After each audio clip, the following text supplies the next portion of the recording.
அறிவாயா என்ற விஷயம், அந்த விஷயமும் தூக்கத்தை நீக்கி தூய களிமாவை எடு, தூயோன் துணை கிடைக்கும் என்கிற விஷயமும் நீங்க இப்ப எக்ஸ்பிளைன், நீங்க விபரிச்ச விஷயத்துல நான் பேசுற கிளியர் ஆயிட்டு தெளிவா கேக்குது, கேளுங்க. அப்ப இந்த உலக வாழ்வு, நாம இப்ப வாழ்ந்து கொண்டிருக்கிற வாழ்வு நித்திரை, ஆழ்ந்த உறக்க நிலையில இருக்கிற நிலை விழிப்பான நிலை. இப்ப இப்ப இப்ப நாம நித்திரையில இருக்கம்ங்கிற இத விழிப்புலையா உணரணும், இல்ல ஆழ்ந்த நிலைய விழிப்பாடு போனோமா? இப்ப நிஜமாக வாழ்ந்துகிட்டு இருக்கிற இந்த மறதியான நிலைய ஏக பிரபஞ்சமாக நான் அமர்ந்திருக்கிறேன்.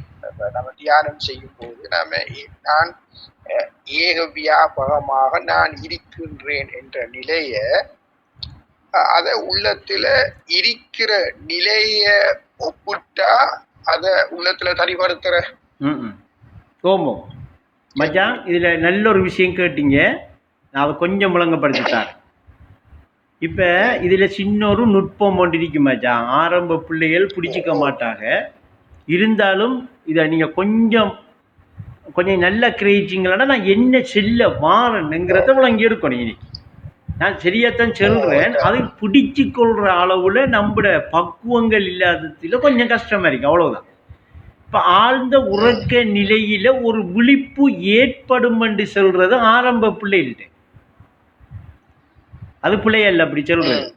ஆழ்ந்த உறக்க நிலையில ஒரு விழிப்பொண்டு ஏற்படும், அதுகள் எப்படி நினைக்குதுண்டா, ஆழ்ந்த உறக்க நிலை இல்ல இருக்கக்குள்ள எனக்கு ஒரு விழிப்பொண்டு ஏற்படும்ங்கிற விஷயத்த இங்க கண்ணை துறந்து ஒரு விழிப்பொண்டு ஏற்படுகுதே என்கிற ஒரு விஷயம். அடுத்தது தூக்கத்தை நீக்கி கொஞ்சம் தூக்கத்தை ரைட் இத சொல்றேன், அதை எடுங்க.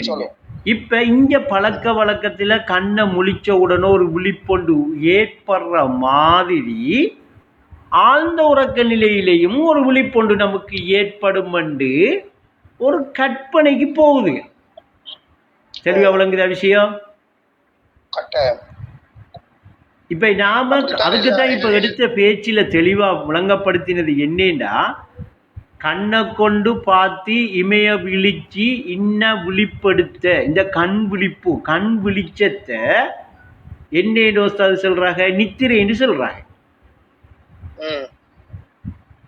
அப்ப நித்திரை என்று சொன்னா அந்த விழிப்பு ஆழ்ந்த உறக்க நிலைய விழிப்பென்று நான் சொல்றேன்னா, ஆழ்ந்த உறக்க நிலையில விழிக்கணும் என்று சொல்றேனா? ஆழ்ந்த உறக்க நிலையில் விழிக்கணும் என்று தான் சொல்றீங்க. அதுக்கு காரணம் நாம இன்னும் விழிச்சு இருக்கிற நிலையொண்டா இன்னைக்கு ஏற்படணும் என்று நாம சிந்திக்கிறது தான். ஏனென்றா இப்படி அங்க ஒரு விழித்து ஒரு நிலை வந்து அங்க இது மாதிரி எல்லாம் நமக்கு தெரிய வேண்டி வரணும். அப்படி வந்தா தான் அது விழிப்பு என்கிற ஒரு பழக்க வழக்க ஒரு திரை ஒன்று நம்மகிட்ட இருக்கு. அந்த திரை அங்க நீங்காம இருக்கு. நீங்காம இருக்கிறதால அப்படி ஒரு கற்பனைய, அப்படி ஒரு எதிர்பார்ப்பா இன்னைக்கு எதிர்பார்க்கும். ஆனா இப்ப நான் செல்ல வரேன் என்னேண்டா, நான் தெளிவாத்தான் அதை விளங்கப்படுத்துறேன். ஆழ்ந்த உறக்க நிலையத்தான் விழிப்பண்டு சொல்றேன். நீங்க விழிக்கிறல்ல அங்க, அது விழிப்பது. இப்ப நீங்க இரவைக்கு உறக்கத்துல கிடக்குறீங்கன்னா விழிப்புல இருக்கிறீங்க. இன்னைக்கு என்ன நடக்குது இல்லையண்டா, என்ன இன்னைக்கு நடக்கணும்டா, நான் விழிப்பா இருக்கணுங்கிறத நான் உணர்றேன் இல்லை, அந்த அறிவை எடுக்கணும் இல்லை. இப்ப ஒஸ்தாதி அதுக்கு எப்படி பாட்டுல சொல்றாங்கண்டா, உடலை காட்டாம உள்ளமனும் வீட்டினிலே உறங்குகிற உன்னறிவை தட்டி ஒழுப்ப சொல்றாங்க. இப்ப இன்னைக்கு ஒரு வேலை ஒன்று நாம செய்ய வேண்டியிருக்கேன், கொள்ளையா இல்லை, ஒரு வேலை தான். நான் விழிப்புல இருக்கிற நிலை அதுதான் என்று ஞாபகப்படுத்தி பழக வேண்டியிருக்கு. நான் பயிற்சி ஒன்று எடுக்க வேண்டியிருக்கு. அப்படி எடுக்கக்குள்ள எனக்கு என்ன செய்யப்படும், இப்ப நான் விழிப்புல இருக்கேன். இதுதான் விழிப்பு என்று இந்த பழகின பழக்க வழக்கம் இந்த திரை காலப்போக்கில் நீங்குமா இல்லையா?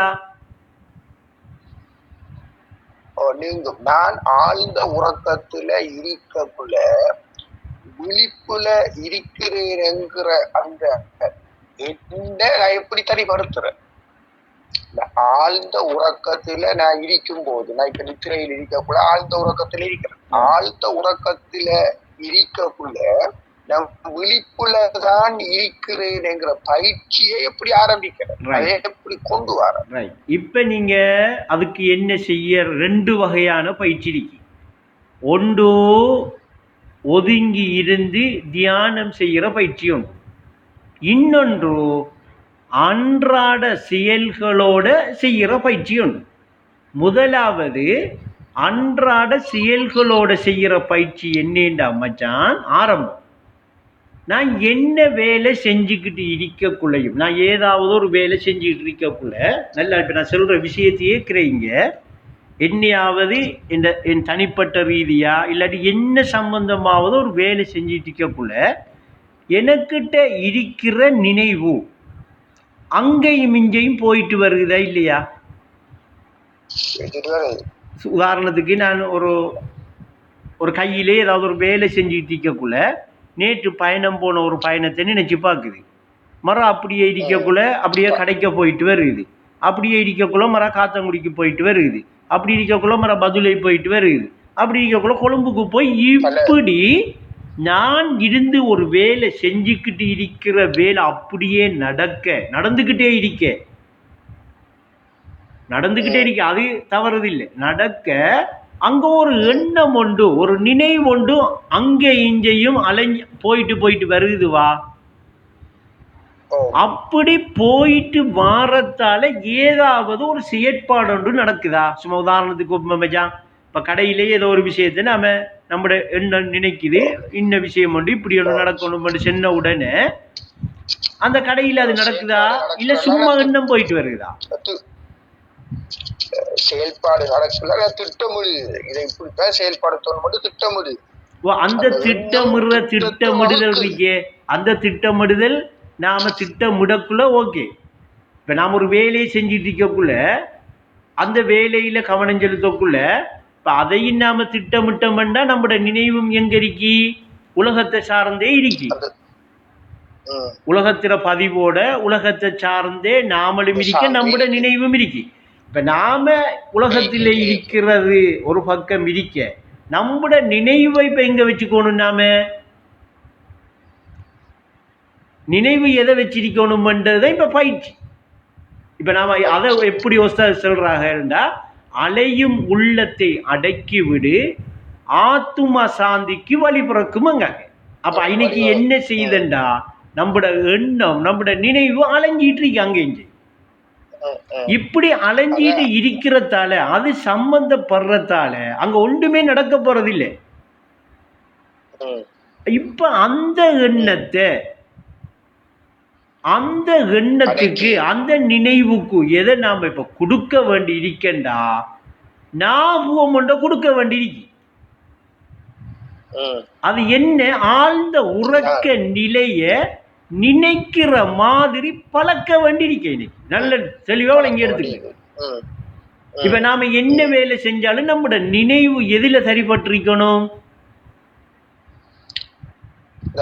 ஆழ்ந்த உறக்க நிலையில சரிபட்டுக்கிட்டே இருக்கிற பயிற்சி ஒன்று காலப்போக்குல வளமையாயிட்டண்டா, வளமைக்கு வந்துட்டண்டா, அந்த நினைவு எங்கேயாவது போய் வருமா? இப்போ அது சொல்றாங்க, உள்ளம் என்பது வெள்ளாடு, அதை உறுதியாக கட்டி தீனிடு. என்ன தீன்? திக்ர் என்ற தீனிடுங்க. சாப்பாடு கொடுக்க சொல்றாங்க, ஞாபகம்ங்கிற சாப்பாடு. இப்ப அந்த நினைவுக்கு நாம ஞாபகம் என்று கொடுக்கிற அந்த சாப்பாடு, அந்த திக்ர் கட்டுண்ட ஒரு நிலையை கொடுத்தோம்டா உலகத்தோட சம்பந்தப்படும்.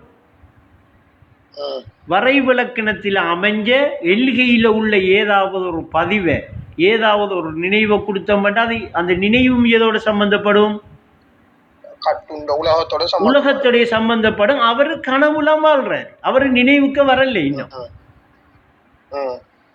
விளங்கிட்டா? அவர் நினைவுங்கிறதும் கனவுதான், அவர் வாழ்றதும் கனவுதான். அவருக்கும் மறுமைக்கும் நினைவுக்கும் அந்த நிலையா இருக்கிற இருப்புக்கும் விழிப்புக்கும் இன்னும் சம்பந்தம் ஏற்படல. இன்னும் அவர் மொத்தத்தில் சின்ன பண்ண நீ திறனுங்கள. இப்ப இவர் என்ன செய்யணும்டா, ஈனைக்கு அந்த நினைவை அந்த வெள்ள ஆடை கட்டி அதுக்கு அந்த ஆழ்ந்த உறக்க நிலைங்கிற ஞாபகத்தை பயிற்சியா கொடுத்துக்கிட்டே வந்தாரண்டா. அது எப்படி சொல்றாங்கடா, உள்ளத்தை அடக்க ஒரே வழி, பல வழி என்று சொல்லல, ஒரு வழிதான், உயர் களிமாவை உணர்வதுதான். அப்ப ஐனைக்கு அந்த நினைவு ஆழ்ந்த உறக்க நிலையை ஞாபகப்படுத்திக்கிட்டு இருக்கிறத அந்த பயிற்சிய லிக்கர்ன்னு சொல்றாங்க. இப்பதான் நாம லிக்கருக்கு வரோம், லிக்கரு செய்யற இடத்துக்கு வரோம். என்னடா இப்ப நாம ஏகமா நான் இருக்கணுங்கிற நிலையை ஞாபகப்படுத்த ஆரம்பிச்சிருக்கோம். இது மச்சான் நடைமுறையில நாம செய்ய வேண்டியது. இத உஸ்தாது சொல்றாங்க எப்படி என்றா, அன்றாட செயல்களோடு ஆனந்தமாய் வாழலாம். இப்படி இருக்கிறவர் நாம பாக்குறதுக்கு அவர் என்னமோ எதை ஒன்றையெல்லாம் யோசிச்சுட்டு இருக்கிறாக்கு மட்டும்தான் நம்ம சிந்திப்போம். ஏனென்றா நம்புட எண்ணமும் நம்புட நினைவும் அப்படித்தானே எண்ணம் இருக்கி. ஆனா அவர நினைவுல அவர் ஏக வியாபகமா இருக்கிற அந்த ஆழ்ந்த உறக்க நிலையில அவர் இருக்கிறத உணர்ந்த வண்ணமாகவே இருக்க. உண்மையை உணரவும் உணர்ந்தபடி வாழவும் பல்லாயிரத்திலும் ஒருவர் இருக்கிறார். அவர் இருந்துகிட்டே இருக்காரு. அப்படி உணர்ந்து கொண்டிருக்கிற அந்த நிலையை உணரச் செய்கிறேன்டா, உணர்ற இடத்துக்கு நாம வாரேன்டா, நம்முட வேலையோட வேலையா அந்த நினைவை ஆழ்ந்த உறக்க நிலையில தரிப்படுத்தணும். அதுதான் ஏகத்தில தரித்திருக்கிறேன் உஸ்தாது சொன்ன பாட்டின் விளக்கம்.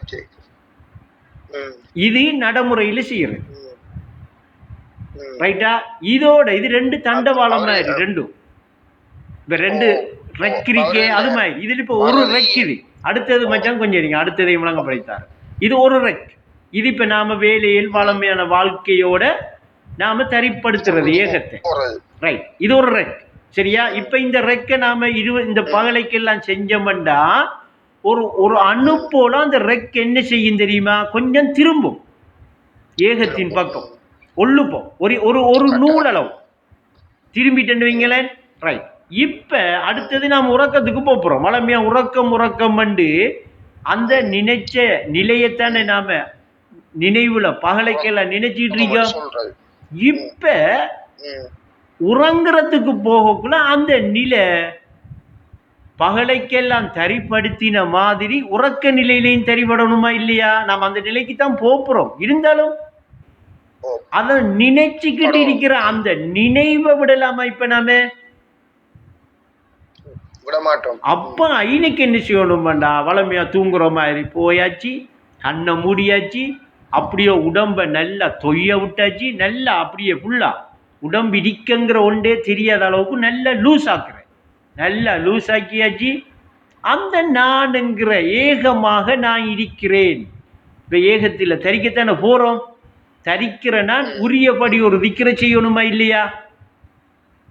அந்த உரியபடிங்கிறது என்னண்டா, அந்த நான் என்று இருக்கிறது ஏகம் அப்படியே நினைச்சுக்கிட்டு இருக்கிறேன். அந்த உணர்வை தரிப்படுத்திக்கிட்டே இருக்கிறேன். இப்ப நாம உடலை தரிப்படுத்த போறோமா, உணர்வை தரிப்படுத்த போறோமா? அந்த உணர்வை தரிப்படுத்தக்குள்ள நான் ஏகம் என்று தரிப்படுத்தினா தான் தரிப்படும். அப்பதான் ஐனைக்கு உடல் என்ன செய்யும், வளமையா உறங்குற மாதிரி உறக்க நிலைக்கு உடல் வந்துடும். உடல் என்ன செய்யும், அந்த புலன்கள் எல்லாம் ஓய்வாகி அடங்கி ஒரு நிலைப்பட இந்த நான் ஏகமா இருக்கிறேங்கிற அந்த நிலை உங்களுக்கு உணர்த்த வேண்டியதை அந்த நேரத்தில் உணர்த்திக்கிட்டு இருக்கிறது தான் உடனிருக்கும் இறைவனோட நீங்க உறவாடுறது. அங்க ஒரு உறவாட்டம் ஒன்று நடந்துகிட்டு இருக்கும் உங்களுக்கு இறைவனுக்கு இடையில. அந்த விழிப்பு தரிபட்டா இசைந்து வந்தா அது இப்ப ஒரு சில நாட்கள்ல ஏற்படாது. ஆனா ஏற்படாதென்றும் இல்லை. நம்மட உள்ளத்தை பொறுத்து, நம்மட உள்ளத்தில எந்த அளவுக்கு தரகுகள் இருக்கோ அந்த அளவுக்குத்தான் அது என்ன செய்யும். தரகுகள் கூடி இருந்தா அதுக்கேற்ற மாதிரி தெரிபடும். தரகுகள் குறைஞ்சிச்சென்றா இன்னும் என்ன செய்யும், தெரிபடுற வீதம் கூடும். அதை நாம பயிற்சி பண்ணிக்கிட்டு இப்ப ஏற்கனவே சென்ன ரெக்கில ஒரு இஞ்சி கழிச்சாச்சுவா, இஞ்சால இந்த ரெக்கில என்ன செஞ்சுட்டேன். இப்ப ஒரு நூல் கழிச்சிட்டோம்னு மச்சான். இப்ப இந்த 2 ரெக்கும் போய் எங்கேயாவது ஒரு இடத்துல டச் ஆகாதா இல்லையா? நான் தான் உணர்ந்துட்டீங்க. அதான் இப்ப நீங்க உணர்ந்த நிலையில் இருப்பீங்க. அதுக்கு கருத்து தான் அல்லாஹ்வை தவிர ஷிர்க் இல்லை என்று சொன்ன கலிமாவின் கருத்து.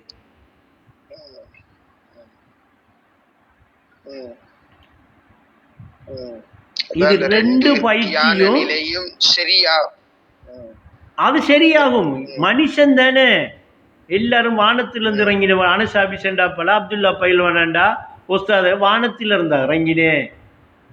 எல்லாரும் அந்த முயற்சி எடுத்து அந்த ரிஸ்க் எடுத்து உங்களுக்கிட்ட இருக்கிற அண்ணா நான் என்று இருக்குவா. அத எனக்கிட்ட இருக்கிற அந்த நானுங்கிற உணர்வை பிடிக்கிறதுக்கு என்ன தடையா இருக்குங்கிறத தான் யோசிக்கணும். இப்ப நான் அதன் தடையா இருக்கிறது தான் 2 ரெக்கா காட்டுது நம்மகிட்ட. ஆனா உண்மையில 2 ரெக்கு இல்லை. உண்மையில் உள்ள நான் ஒன்றே. அது ஏகமா இருக்குங்கிறத உணர்ற இடத்துக்கு வந்துடும். உணர்ற நிலை இயல்பா உருவாகும். இப்ப நாம எதை விட்டும் ஒதுங்குறல்ல, சமூகத்தோட இருந்துதான் இதை பிடிக்கிற. இதுதான் பூரணத்துவமான நிலை. ஒதுங்கி இதை பிடிக்கல, இந்த நிலை வராது. அன்றாட செயல்களோடு ஆனந்தமாய் வாழலாம். இத கொஞ்சம் கொஞ்சம் இப்ப நடைமுறையில செய்யற பயிற்சியும் இதுல தெளிவுபடுத்தி இருக்குமேஜா. அந்த தியானம் திக்ரு செய்யற ஒரு நிலையில ஒதுங்க போற டைம்ல என்ன பயிற்சியை நாம செய்யணும்ங்கிறது இதுல தெளிவுபடுத்திருக்கு. இத சாந்தைக்க இது மூலம் சறுக்கும். இப்ப நாம தொடர்ந்து செஞ்சுக்கிட்டே வந்தோம்னா ஓகே. இல்ல ஒரு கிழமை விடுபட்டுட்டோமா, இப்ப நம்ம கிட்ட என்னண்டா கொஞ்சமா நாம தச்சது முலம் அளவு கிழிஞ்சிட்டு இப்ப திரும்ப ஆரம்பத்துல இருந்து தைக்கணும்.